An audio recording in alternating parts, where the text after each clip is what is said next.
tinatanong natin, ano ba ginagawa ni Bitcoin? Consolidation, ayan yung box. Sabi na-expect natin, tutulo, lalabas dun sa trendline 2, lalabas sa trendline, pero babalik din. Nandun na ulit, we're trading inside the box. But the question is, dito okay na ba? Are we out of the woods? To the moon na ba? Nag-announce na si Donald Trump. Ito na naman eh. To the moon na ba tayo, Tito? The beauty of technical analysis is inaalis niya yung emotions.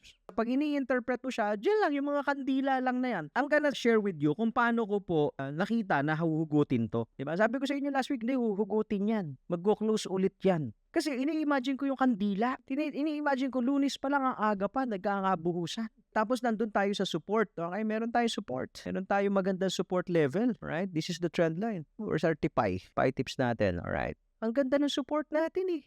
Trendline support, yellow line ni TIPI, ayun. Sabi natin, tatalbog yan. Yung TIPI system na ginagamit natin, diba? Pag tumatama sa yellow, tatalbog. Kaya sabi natin, most likely, it will close inside the box, huhugutin. Ngayon, okay, good, sumampa tayo dito sa trendline. This is the trendline. Okay, good, sumampa tayo. Are we out of the woods? Diretso na ba tayo? That we still don't know. Kung pwede lang, ba't hindi, di ba? Siyempre, gusto natin lahat dumiretso. Pero siyempre, may mga resistances po yan na nabuo along the way dahil nga bumagsak siya. Yung mga resistances na yan, mas malinis na chart po ito.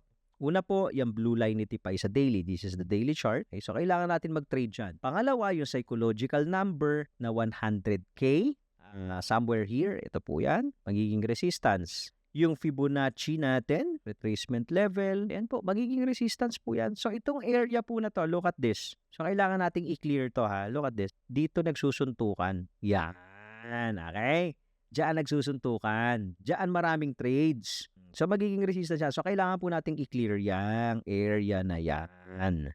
Ngayon, pag na-clear natin yan, pagdating mo dito, meron ka na naman, pero most likely, mga minor resistance. Okay? Meron ka na naman dyan, mauuntog. Depende kung ano yung itsura na magiging build-up, kung kaya niya bang i-break out.